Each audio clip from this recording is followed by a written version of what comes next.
Live on the. All right, here we go. And then we are ready to record. Yep. All right, guys, welcome back to another episode of Persuasion by the Pint. I'm Jonathan Taylor, along with Sean McCool. Sean, today, what's the follow-up is I'm not going to downplay it, but that was pretty good last episode that we did. That was one. I mean, man, I've never seen somebody with a library that just took over the whole house. That was pretty cool. I was envious. Right. I had library envy for sure. All to write one book. I mean, that's crazy. Yeah. I mean, talk about research. But man, and he knew his stuff for sure. Worked with some pretty cool projects and people. So that if you didn't hear our last episode, or I guess two-parter, right? So talked with the author James Speakman, Jim, and Covert Persuasion. It's an older book, but still like a go-to. It's kind of like if you're in personal development, you got 7 Habits. That's just a lot of things come out of that book. Yep. This is kind of the same way. Like, this is a classic book, probably not as well known as that. Sure. But certainly like just chock full of stuff. So yeah, that ended up going like an hour and a half or something like that. Yeah. We'll cut that one in 2.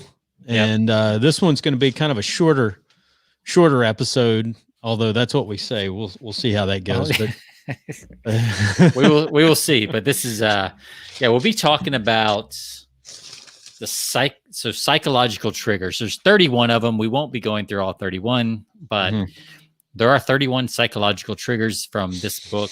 And the book is another classic. The Adweek Copy. The Adweek Copywriting Handbook from Mr. Joseph Sugarman himself, who I had the privilege of seeing live a couple times. Very cool. At AWI boot camp. And he lives up to the legend for sure. The Sugarman, is that his real last name, or is that like a... I don't know. I don't know that. People ask me that all the time about my name, and it's real. So I'm gonna go with it's real. Cool, Sugarman. Yeah, but it wasn't him that. No, it was Ted Nicholas that had the candy stores when he was a little younger, right? I think so. So yeah, that would have been better if Sugarman had it. Sugarman got famous for blue blockers and the pocket calculator and all that kind of stuff. Yeah, if he was writing an ad for candy and Reese's and M&Ms and stuff like that, it would be a different story. But yeah. So, all right. Well, let's talk before we dive into that. Let's. So my beer is actually I'm doing a repeat because it might be a short show. And my last beer was not great. In fact, it was pretty bad. So I wanted a go-to winner. So I pulled out one of the recent winners from the old fridge. Yep. So I'm going back to the 903 Wee Heavy. Oh yeah. Kilt switch. Yep. Kilt. I remember that one. Kilt switch. It was last week or the week? That was last week, right? You had that one. It's a couple weeks ago. It's been a couple weeks ago. So this one, this is one of those hearty ales, right? Scotch ale. If I remember correctly, it's somewhere in the 9-10 range. It's not on the can. But it just a really good Scotch ale. And then I'm using my Huggy from our sponsor, the Original Craft Beer Club. One of the Huggies they sent me in my first subscription order. And the Huggy says, nothing goes better with beer than, everything. So, so there you go. Never a truer statement. Yes. So you want to tell the people about the Craft Beer Club? Or I do. I've got my my little spiel pulled up here. My spiel. So this episode, or this segment of our episode, is brought to you by our friends at Craft Beer Club, outstanding craft beers from the finest independent microbreweries in the US of A. That craft beers have exploded in popularity over the last decade. There are thousands of awesome craft beers being produced by new microbreweries that are clamoring for your attention. And one of the best ways is to sample these unique beers by letting the Original Craft Beer Club do all the legwork and tasting to bring you the best beer discoveries outside of IPAs in this country. So you can find out more. Sean's going to give us not today. Not on this one. He already did on the last episode, but that was an IPA. But outside of that, you can find out their other good beers over at persuasionbythepint.com/craft beer. And I guess we'll find out what's on tap next week. Yes, we will. I've got 3 more. So the next 3 episodes will feature one of the ones that I got in my case. They send you a little cool background materials. Cool. And that's really packaged really well with the little. Oh man. Yeah. When I got it, like the box was in pristine shape, like the pack, and it's all glass bottles. And the packaging was great. And then you get the little bit of about each beer and the breweries and a little bit of trivia, which we'll cover next week as well. Yeah. And then I guess just on the first order, I got these Huggies, and I also got a bottle opener. I forgot to mention that. So, and you see that? That's cool. Like this thing's like heavy too. Yeah. Like it's not like one of those cheap aluminum Target openers. Like this would last you for a while. That's really cool. So yeah. So I'm not going to pour today. I'm just going to go from the can, use the Huggy. Kind of old school. Yeah. But what do you got on tap over there? All right. So I have a Left Hand Brewing Oktoberfest. For some reason, I'm seeing Oktoberfest spring up, and it's still August. Yeah, it's a little early. So I had the pumpkin stout like a couple of episodes back, or like the week before. I think it was the week before. What you liked? Yeah, it was actually really good. So I'm kind of perusing the beer cooler over at Topside today, thinking I'll probably just pick up something I've had before, and they've got all of these new Oktoberfest, So I'm like, what? Because it just doesn't feel right. It's still really hot outside. I don't see any leaves turning. That won't be for a couple of months, so it just doesn't feel right to drink one of these. But it is Left Hand. They are turning brown here. I tell you, for a different reason. Yes, it's just dry. It's drought right now. Yeah, it's another 100-degree day. Yeah, crazy. But that's Austin in the summertime, apparently. Oh yeah. So all right, let's see. Let me give you a little background here. It says here. I'll pull up their webpage. Oktoberfest. Toasty malt flavors dominate up front, and noble hops lead to the spicy, superbly clean lager finish. So this is a lager, I suspect. It's 6.6 ABV, 24 IBUs. And it says there is no Festivus for the rest of us. On the contrary, we start brewing here it is. We start brewing in the spring, and it takes a full 2 months to reach lagered perfection. Wow. So this isn't some dated last year Oktoberfest. This is early stuff. This is the early goods, man. You got first batch. The first batch. I like the can too. Look at this. It's like a it's a wild, like a cat or something. It's almost like the Nashville Predators. It does. There you go. Got the same colors and yeah, I like that. So we shall see. You have to send that to old Tim Davis. Yeah, well, he didn't drink though. So no. He won't drink it. You can put it on the shelf with all his other toys. That's right. It's definitely an ale. Yeah, lager, ale. I get lager. I have to do some research. Okay. Wonder if any of our viewers know the difference between a lager and an ale. I'll have to find out. But I'm sure they do. Yeah. Somebody does, I'm sure. They will correct us. Nice. All right, here we go. I'm already 2 sips in, but cheers. It's a horrible week. There we go.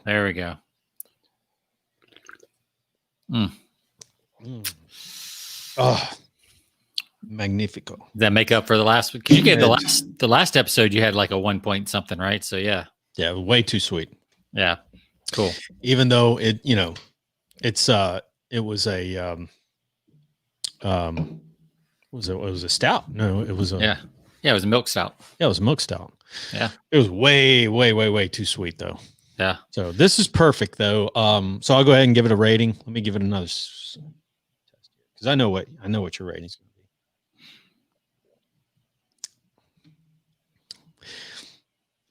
This is 4.3 easily. 4.4. Nice. It's good. Really good. Yeah. well balanced, not too sweet. Yeah, good flavor. So that's nice. 4.3. It's nice to find a good lager. You need those in your arsenal in the beer fridge. Oh yeah, right. So because you can't have all the expensive porters and stouts in the fridge when the friends come over. That's right. You need a more moderately priced lager for guests. And I gotta like the fact that I'm getting like, I mean, this is really, this was probably brewed in the spring, so maybe. Mm-hmm. So I'm gonna read. It's like biscuity. Have you ever heard that term for a beer? Biscuity. Biscuity. Yeah, it's got some biscuity flavor to it, don't it? Biscuity malty goodness. That's it. That's the copy here. Biscuity malty goodness dominates up front, while the noble pedigree hops lend a properly spicy dry finish. So see, those words and phrases just don't go together. What was the first 3 words? Biscuity something. Biscuity malty goodness dominates. Biscuity malty goodness, and then you get into dominates and pedigree. Like those don't even go together. Yeah, fire that copywriter. Yeah, it's pretty bad copy. I gotta.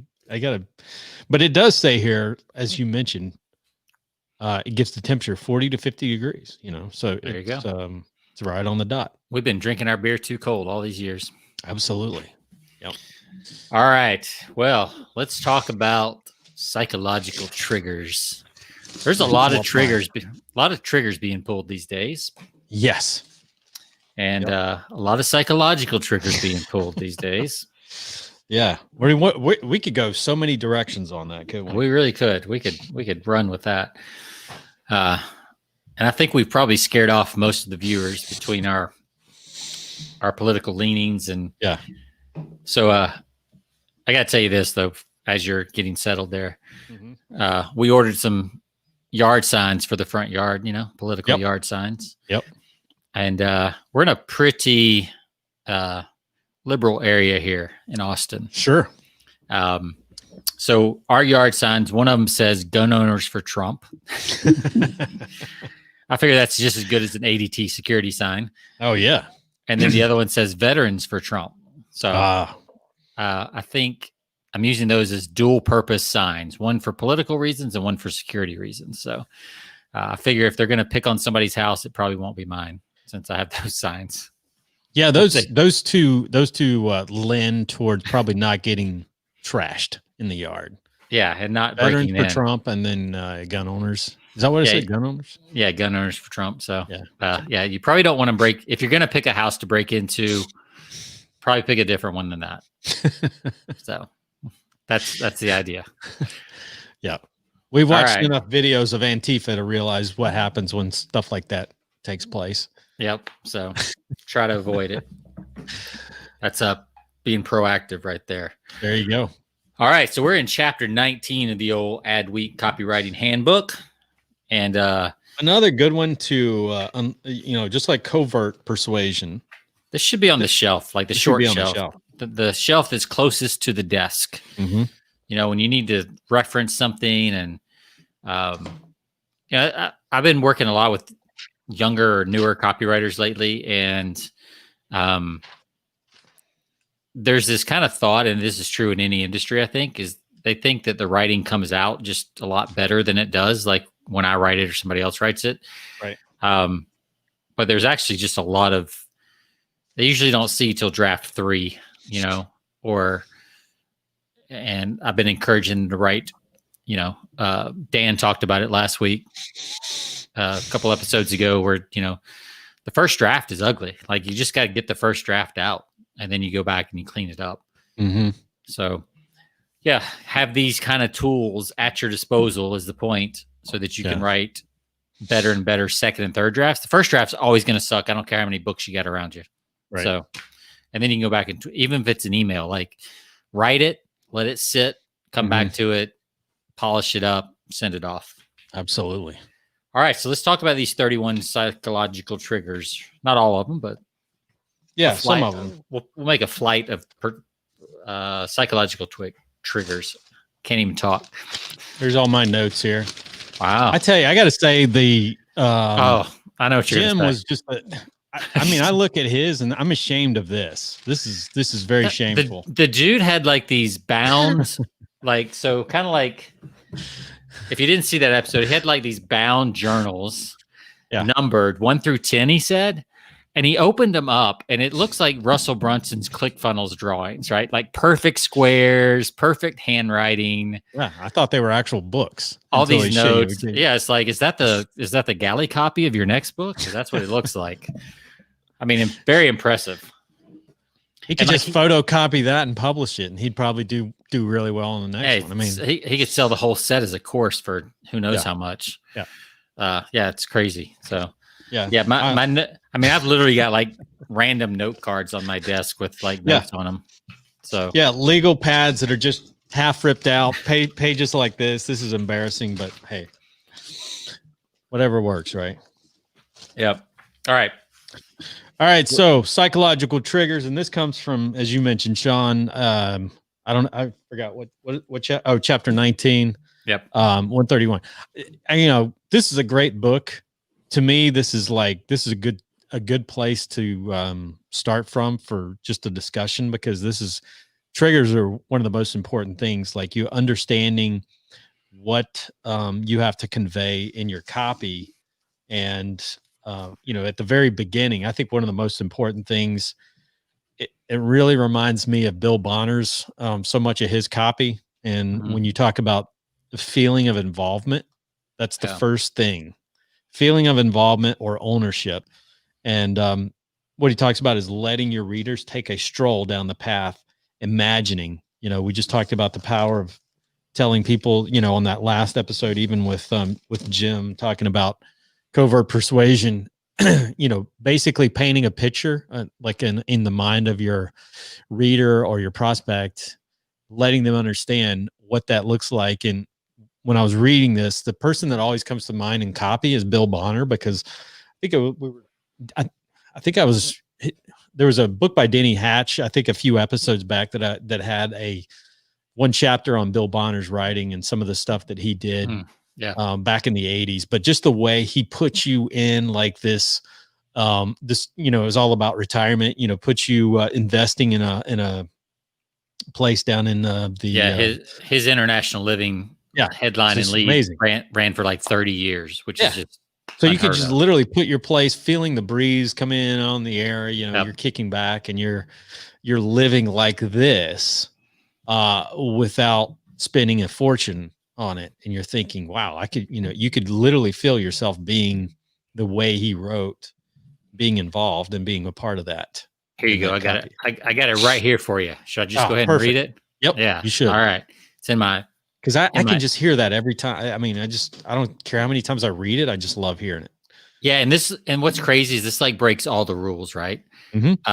So, because it doesn't, like, this letter doesn't actually have a headline. It's got this massive like intro thing. So here's the beginning of it. You look out your window past your gardener, who is busily pruning the lemon, cherry, and fig trees amidst the splendor of gardenias, hibiscus, and hollyhocks. The sky is clear blue. The sea is a deeper blue, sparkling with sunlight. A gentle breeze comes drifting in from the ocean, clean and refreshing, as your maid brings you breakfast in bed. For a moment, you think you have died and gone to heaven, but this paradise is real and affordable. In fact, it costs only half as much to live this dream lifestyle as it would to stay in your own home. So that intro, sign me up.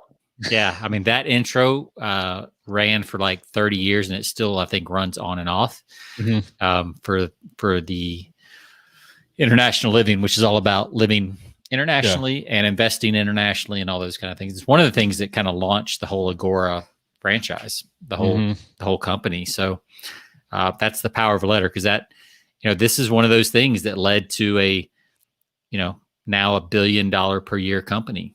Is somebody putting down some words on paper that really hit these triggers that we're about to talk about. Yeah, absolutely.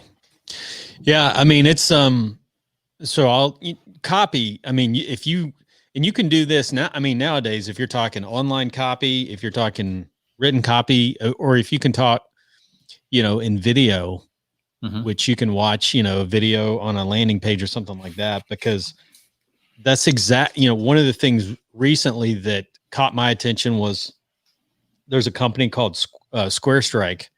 And so, man, I got hooked. It's golfing. So once again, it's for a wedge, which I have about a bazillion wedges in my golf bag that I've probably either still have or have handed off. And but this one wedge really, the thing that was attractive is like the guy could put you, he talked about it in the video. Let me lay out the biggest problem with people that have with their short game, they chip, where they strike the ball too deep under the ball, or they hit it on top. It's just a common, and no matter how much you practice with a little chip, with a chip shot or your chipping wedge or something, it's always a problem. And it's just, so these are for those. So these are for those shots that are like inside 100 yards, probably. Yeah, real close to the green. So, and those are the worst for me. It's not like when you're 100, when you're like 50 to 100 yards back, not a problem. But when you're real close to the green, it's almost like you're like, I'm going to grab my putter, instead of getting a wedge. So the ad, what was so effective about the ad is they painted the very picture that you put yourself in so many times of being within like 15 yards from the green and just like realizing, well, I don't want to use a putter, or I don't want to, and I'm terrible at using my wedge at this short a distance. What am I going to do? And he literally shows you through the video by painting a picture and putting you basically right there in the video that you could hit this wedge like you would hit it with a putter. So you're not hitting it like you traditionally hit with a pitching wedge or a chip wedge. You don't hit it like that. So you use a putter stroke. You use a putter stroke, and then it pops up like a pitch onto the green. That's cool. So yeah, I mean, so it was like he identified the very problem that so many golfers have, or so so many not really, really good golfers, but golfers who have certain handicaps. The real problem there, Jonathan, is you're not landing on the green in regulation like you should be. That's the real problem. Exactly. But that's not an easy fix. So he's going to the problem that most people have, right? Getting close, right, but not on the green yet. That's right. And so that in and of itself, putting you like I said, that involvement that he did so well at the in that video, that involvement of putting you right there, of you understanding how you can, simply by swinging a golf club like a putter, you can be on that green, without having to use a putter or really, overshooting the green or anything like that. It was pretty amazing. Yeah. That alone had me like clicking through. The other thing, was like, is this club legal? Because that's the first thing that comes to mind. Can you use that? Of course, they answered the objections, and we'll get on to that in some of the other triggers, but yeah, I mean, it was that painting the involvement, putting you in the, within that, using that club and showing you through video. So, you can do it one of two ways: in written copy, you can do it through video. But I guess the important thing is making the reader or the person that's watching feel like they can do that themselves. Yeah. I mean, we've talked about that a bunch of times with demonstration and, different types of timeless ads that use demonstration, like Bounty and all these things. Yep. But even like taking a step further to let you know that you could do that too. Right. So yeah, that's great. I was actually thinking like Bill Bonner's lead that we just read. Like, could you imagine that today with like some good B-roll footage and some music and he didn't really have those capabilities when he wrote that. But you could certainly take that same idea, put a little B-roll footage over it, write a nice script, put some B-roll footage you could use a service like Vidnami, which does cool little videos and really get people to feel it, like absolutely let them visualize it exactly the way you want them to visualize it. Yeah. Cool. Yep. So involvement, get people involved, let them see themselves using the product, benefiting from the product. And it's kind of like what Jim said on the last show, like seeing their new future where they now don't have trouble around the greens, where now they can actually get up close to the hole and save a couple strokes. Because you could lose 2 or 3 strokes around that if you're, if you top a ball and it gets going too fast across the green, or if you're, skyrocket and it only goes 10 yards in front of you, like those are my go-to moves. Yeah. Oh yeah, absolutely. Every time. I mean, it's just, it's a disaster for so many people when they get up there, and the fact that they could paint that picture by showing exactly what you go through every time when you use that chipper within 10 yards and it goes, or you oversail the green, or you, because you're so cautious not to do that, you end up just barely tipping it onto the edge of the green. And it's so embarrassing, when you're playing with somebody and something like that happens. So like all the golfers listening are like, oh yes, I can't believe he's got that. So I'm not going to play with him. All right. So what's your next trigger here that you pulled out of your notes?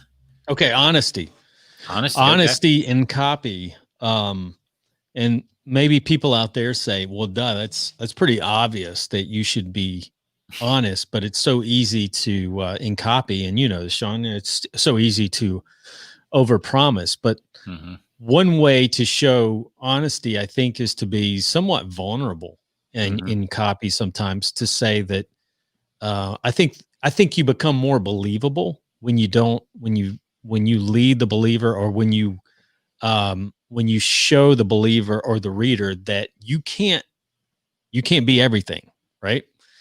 This is the problem that we're solving, but if you're expecting this, then you probably are not going to want to look at it or go in this direction. Yep. And I think that's important, because people will start to, I think people will believe in honesty. People will start to, I guess, trust you a little more when you show some vulnerability or some limitations. Maybe I shouldn't say, vulnerability, but more like limitations as to what you can do and exactly what kind of problems that you can fix. So, and that was really clear. Like I give the example of the copy.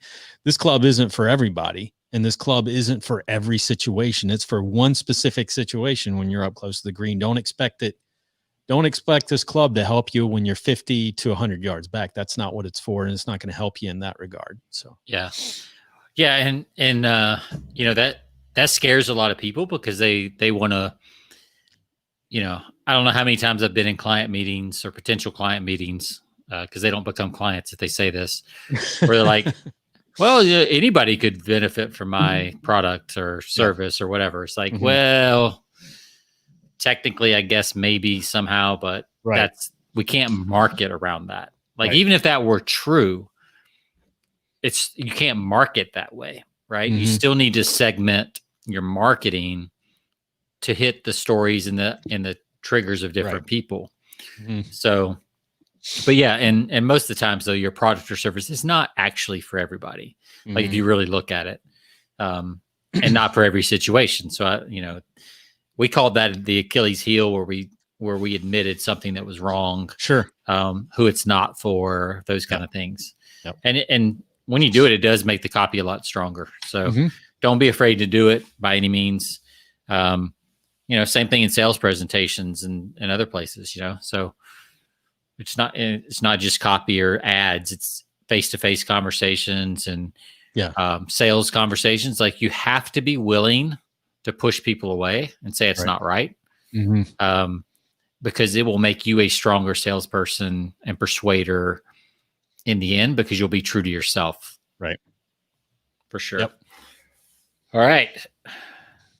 29 more to go.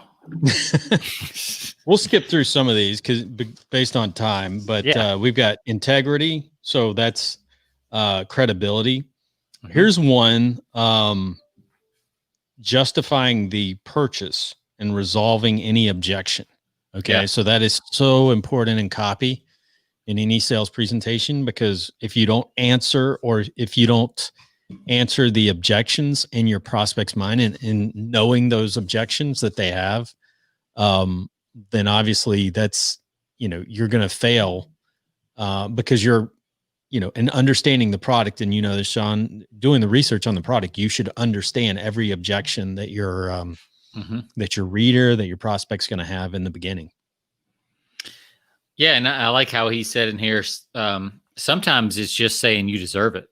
like just giving them permission to get it for themselves. So I had a coaching client couple weeks ago. I did a session with them, and they kind of had this goal that they wanted, a reward that they wanted for themselves, and they kept like pushing it out, even though they had hit the number that they wanted to achieve to justify getting the thing.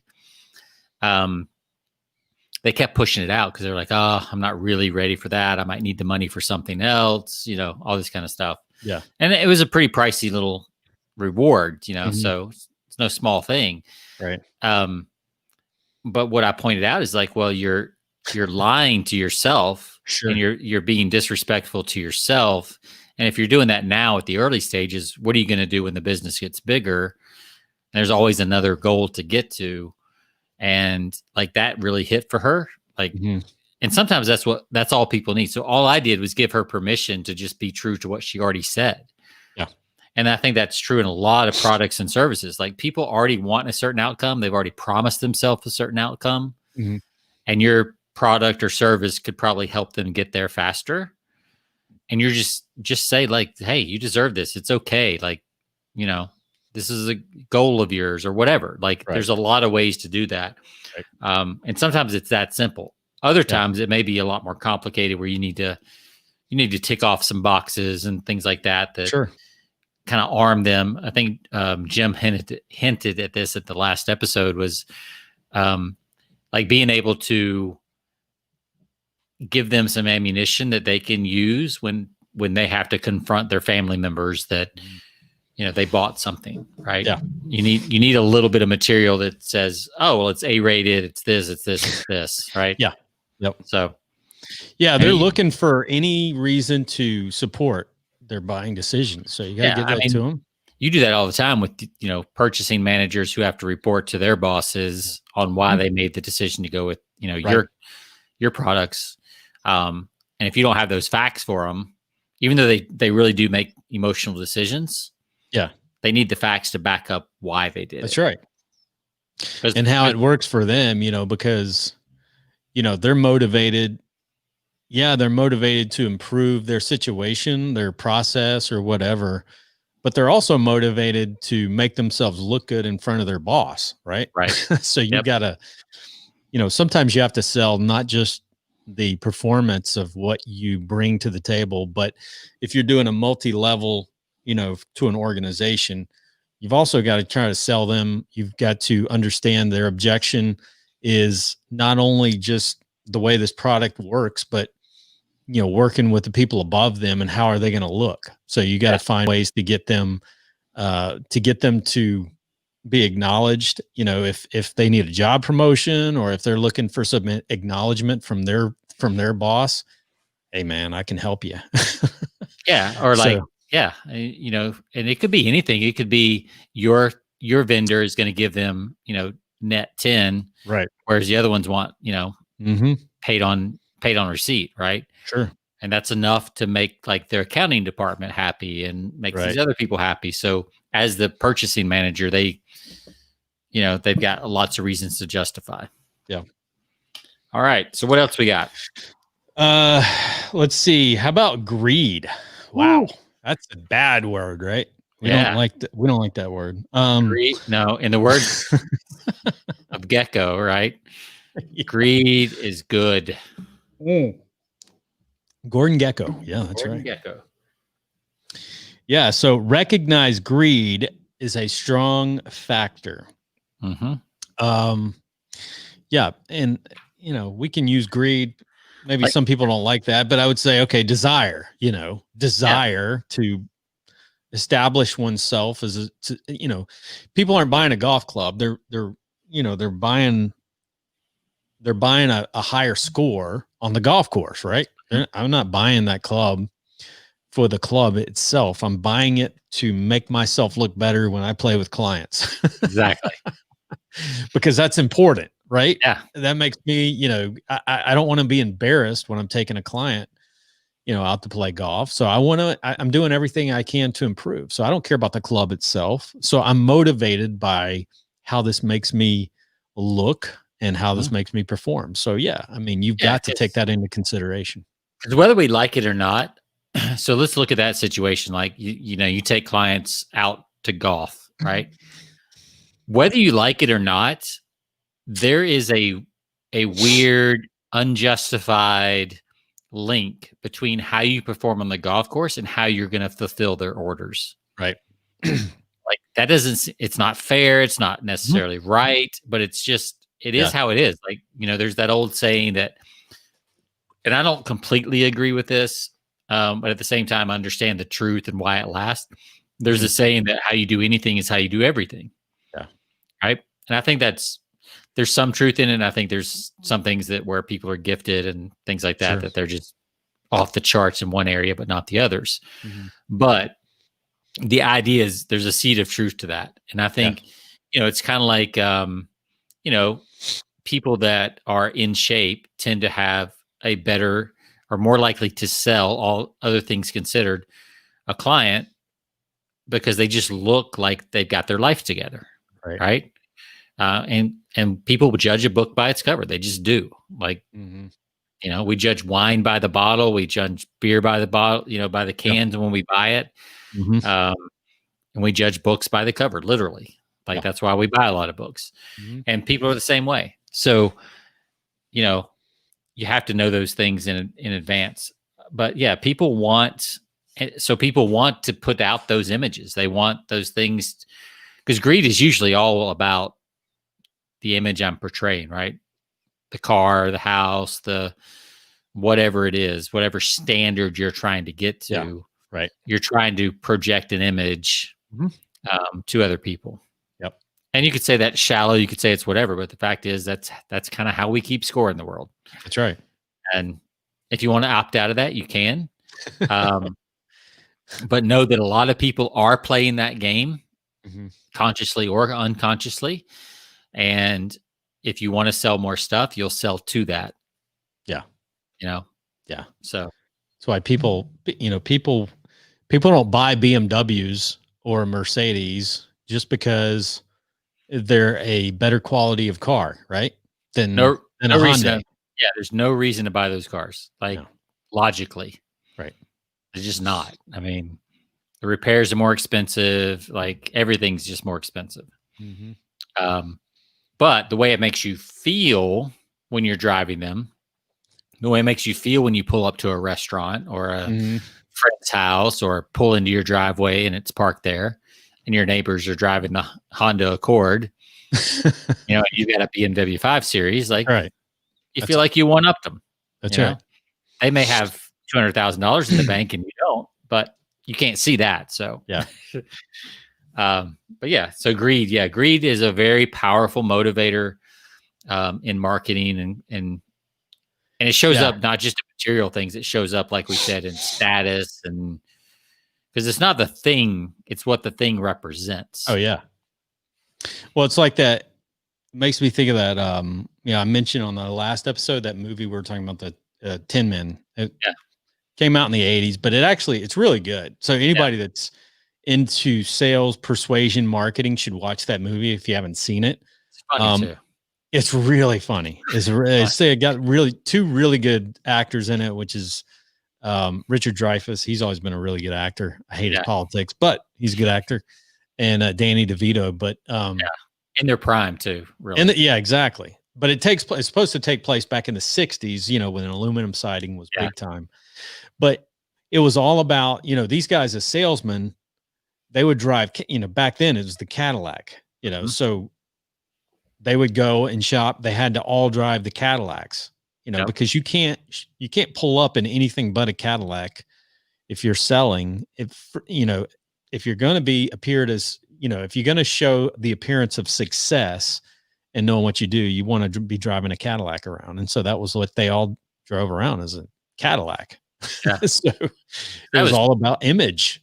Yeah. Cause that was like pre-Lexus, right? I remember when, like Acura came out. I think it was like early 80s when Acura, like Honda went up to Acura. And it was like, I remember my mom's neighbor in Ohio came home in an Acura, and we were like, ooh, what is that? Acura.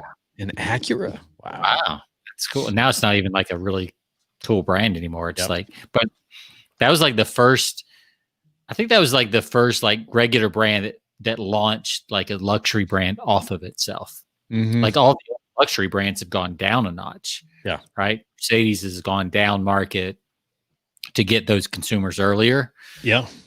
Same with BMW and all the others, but like Honda, Toyota, Toyota with Lexus, Mazda with Infiniti, all those. Of course, if you ask certain people, like those don't even count because they're Bentley and Rolls Royce and those buyers. That's a whole nother level. Yep. So, all right. So greed is good. We found that out. Greed is good. Good when you're marketing. Let's see. I'm going to look through some of these. Here's one. Current fads. Okay. Ooh, I love this one. This is a good one because let's look around what's going on today. What do you see when you look with ads that are going during COVID is one of the things I see pop up or face masks, obviously, but all sorts of ads that are jumping on board with the current times. I even hear them on XM radio. Yeah. And like, selling all these new face mask protections and so forth. But, part of marketing is jumping on board because again, persuasion is getting in the mind, not changing your customer's mind, but getting on board with what they're already thinking or what they already want and delivering that to them. Yep. So fads play a big part of it. So you've got to understand what the trends are and what people are looking for during the changing times. In the middle of COVID, everything changes. Yeah. Look at Zoom. Yeah, it's crazy. So let me share, like, I just wrote an email that uses the fads for our clients. Okay. Let's see if I can screen share. I'll read it for those audio listeners too. Let's see there. So I think you have to let me in. My screen, There it is. Screen is in the green room. There it is. Oh, that's cool.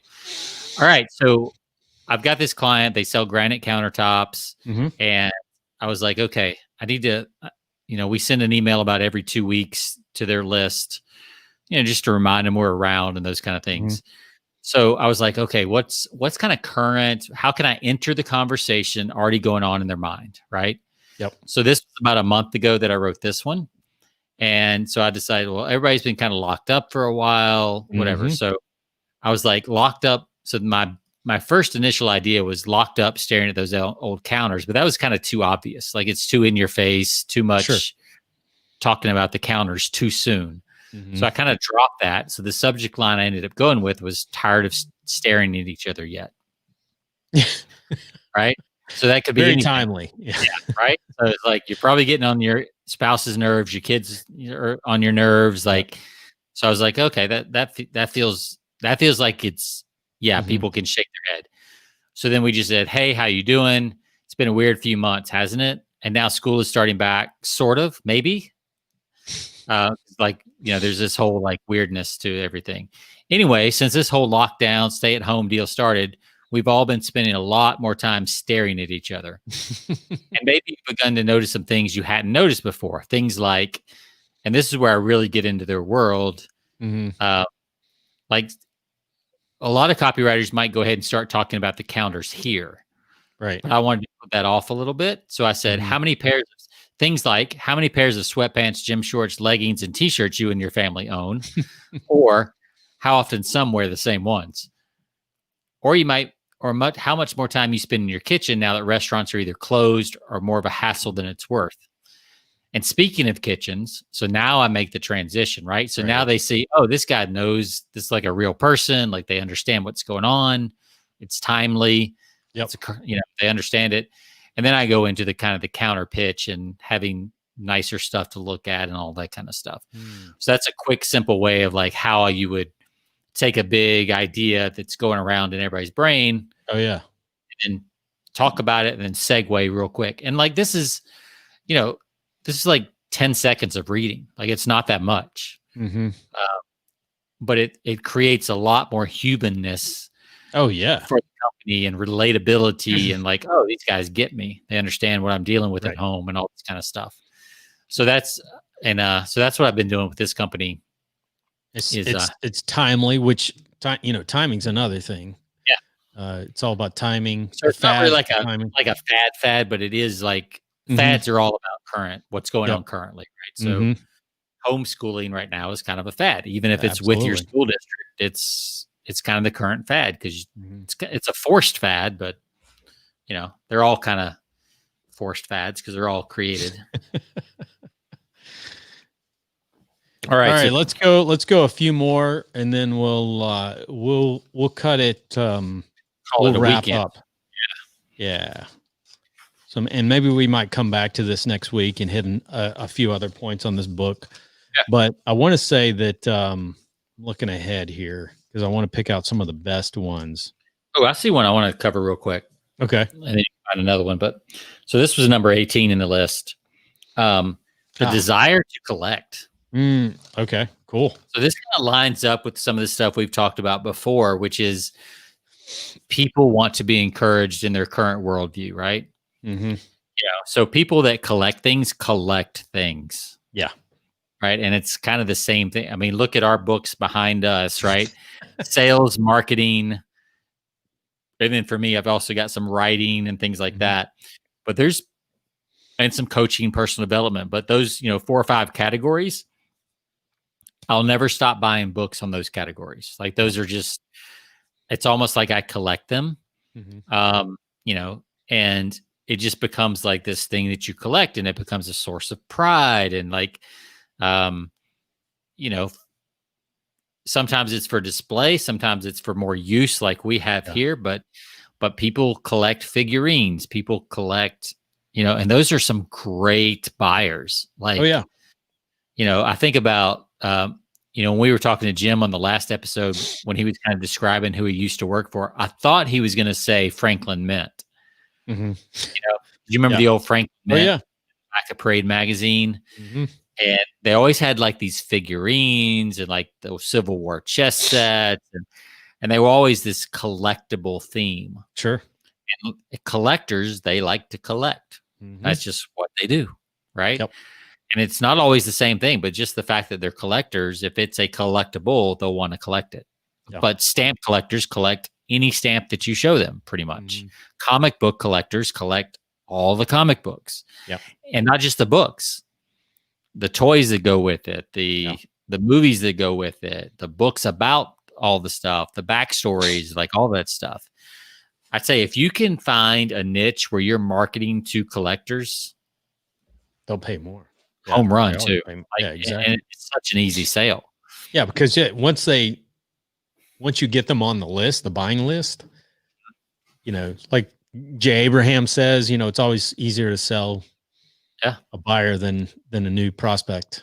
That's why you also want to find other people's buyers lists that match up with yours. That's why affiliate marketing is so successful, right? Yep. I mean, because if you're in the affiliate marketing world and you're selling a course on coaching, then once you have a buyer, that buyer will buy 15 courses on coaching.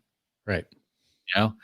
Just like you buy clubs, you basically collect clubs. You don't think of it as collecting, you think of it as improving your game. But the fact is you kind of collect clubs. Yep. Yeah. Yeah. It's like 2 bags worth. Yeah. But that's a good point. People that buy courses, I think you mentioned this on, I think it was an episode last week where they almost assume people that have this habit of buying, courses or coaching programs or what have you, video training, like when they buy that, they automatically think that they've, once they buy that, they feel like they've solved the problem.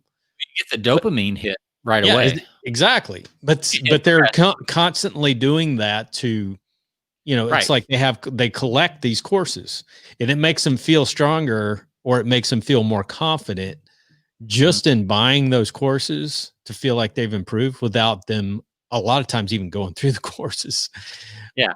I mean, the sad truth in the information marketing industry is that most people don't go through the information that they're buying in the first place. That's crazy. Yeah. It's amazing. How many people never even log in? Yeah. Programs. I mean, been guilty of that before. Like if it's a really good, it's fairly cheap, I may not log in. But yeah, it's amazing how many people will buy stuff and never log in. And I think it's like 85 or 90% of people never complete the course. Probably higher than that. Oh, yeah. But yeah, it's, it's buyers are buyers, collectors are collectors. That's just, and if you can sell into that crowd, that's, they just like it. And it's kind of a hobby for them, right? I mean, people spend money on everything. Like they're going to spend their money no matter what. Unless they're a saver, then they save, right? It's just like stock, traders, they buy stocks. That's what they do. They buy stocks and they trade stocks. You can either say that, well, that's not really good for them, or you can just understand that that's who they are and you can sell to that. If you don't feel good about that, then don't sell that. But, but if you have a decent product and, you'll be better off if you can sell to the people who buy that type of product. Yeah. If you're curious about collectors, just go to YouTube and watch all the reviews of people that buy and collect stuff, whether it's figurines or people that buy who knows what, because they do these, people that have these unboxing videos of everything under the sun. So you can watch those and figure out, what people want just by watching some of those videos, or what people are, really collecting. It's amazing out there when you find out what people are actually, some of these people are collecting toys, like toys that you and I grew up in the 80s. Like they're collecting these same things today. They're remade and they're charging hundreds and hundreds of dollars for these things. It's crazy. Star Trek Legos. Like that's, I know my son had them for a while, and then we sold a bunch of them. We actually sold them like 6 or 7 years later for 3 times what we bought them for. Even though they were put together, we didn't have the boxes, but they were fully together. Yeah. And we got 3 times what we originally paid for them. Sure. It's crazy. All right. One more before we wrap. All right. Let's wrap up on the, here's the last one that I have on my notes, and there's a whole bunch. There's more than this, but sense of urgency. Okay. Obviously that's huge, because in order to get the person to make a decision, you have to give them some type of urgency. We talked about in the last episode, anytime a customer clicks away or says in person, online, they click away, or in person, they says, let me think about it. That's the end of it.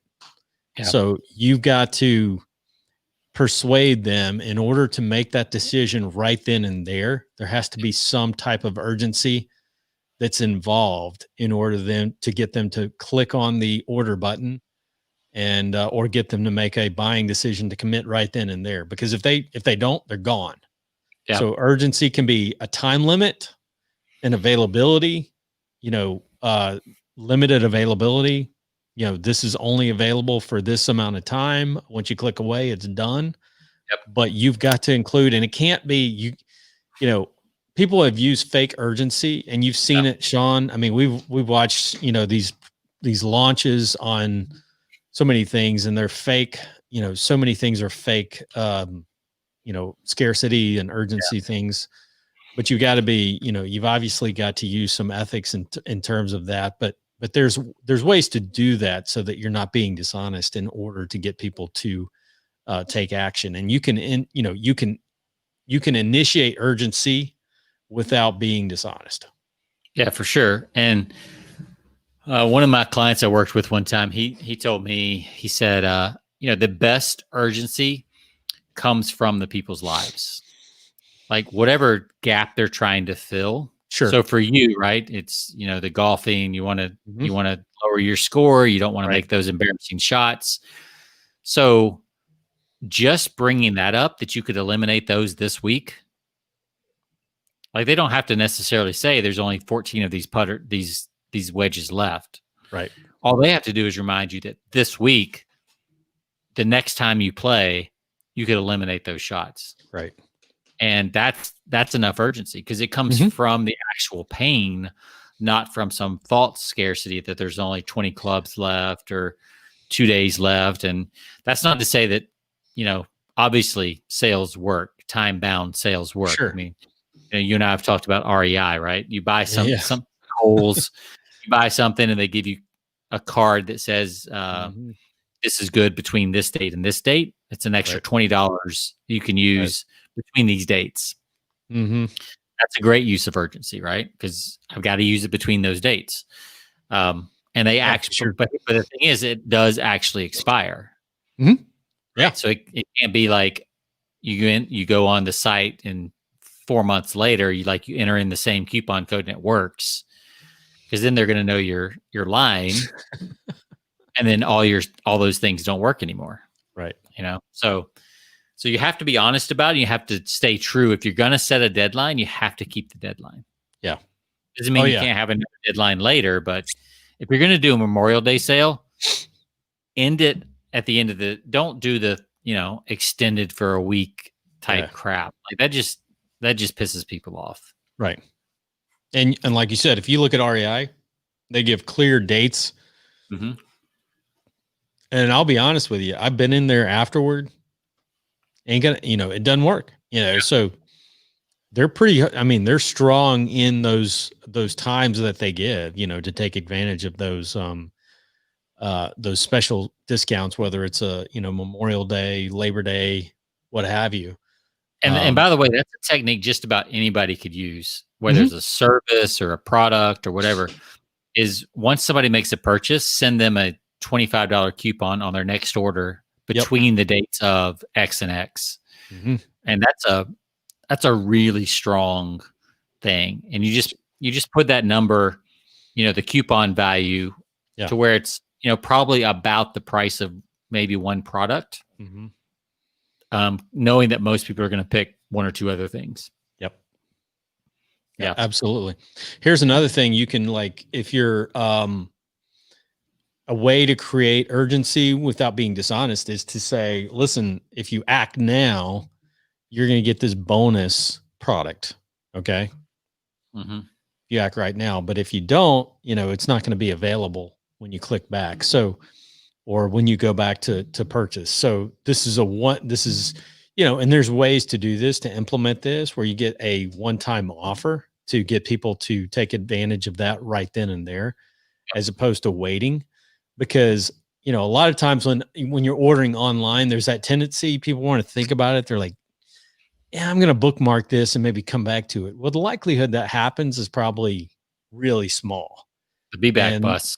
Yeah. So, if you can incentivize that urgency by getting them to say, by basically saying, you can, if you act now, you get this bonus, or you get this extra, you get this extra offer, another product at a deep discount or something like that. You can throw that on board, where it kind of pushes people over the edge. It's like, okay, I got to take advantage of that, because I'm not going to get that offer any other time. Yeah.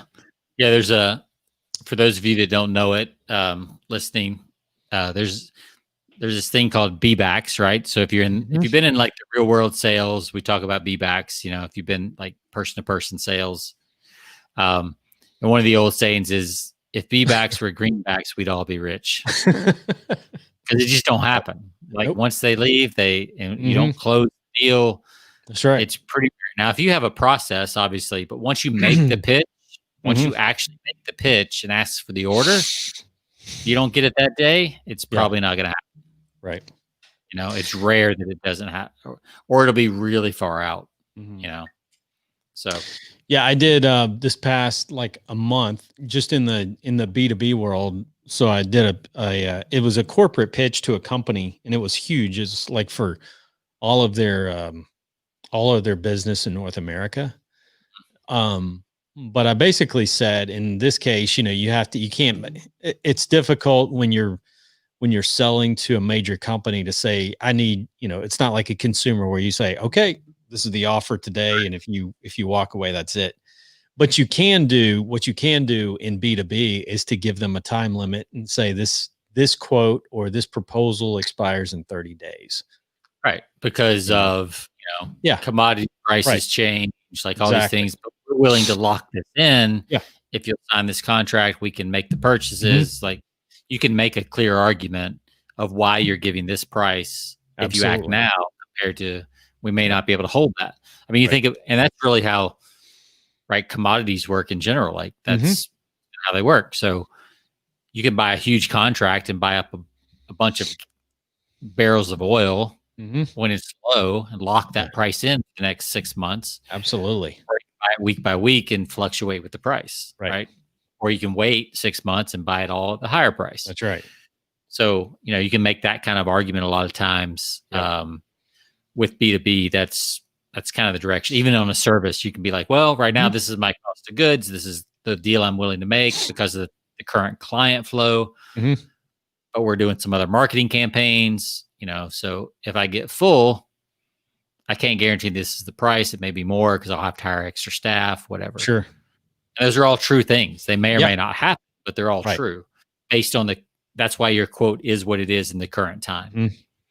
And if you're willing to say those things, that people just need a reason.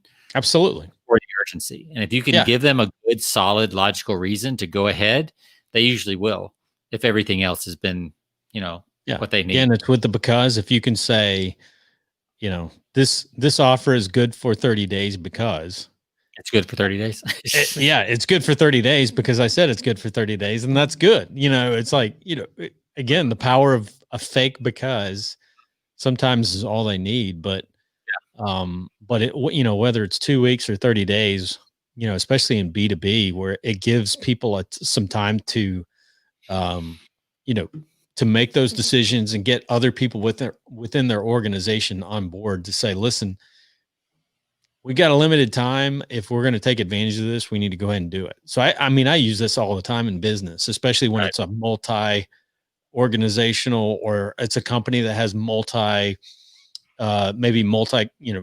companies within the US.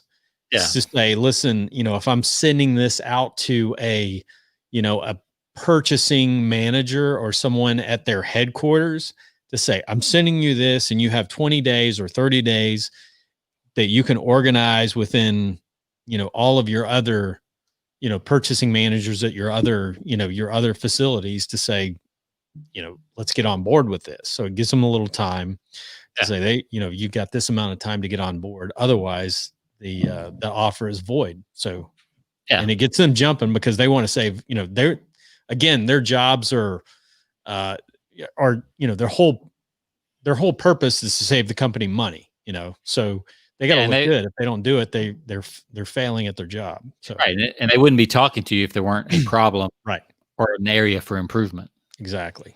So, well, that was our short episode of an hour. Dang it. All right. Sounds good. Yeah. I don't think we'll ever hit that short 15-minute, but maybe so. Maybe not. But anyway, it's good stuff. We always have fun. Again, you can find us at persuasionbythepint.com. You can find us on all of your podcast platforms. Again, Sean, it's been fun, and we'll see everyone next week. See ya. All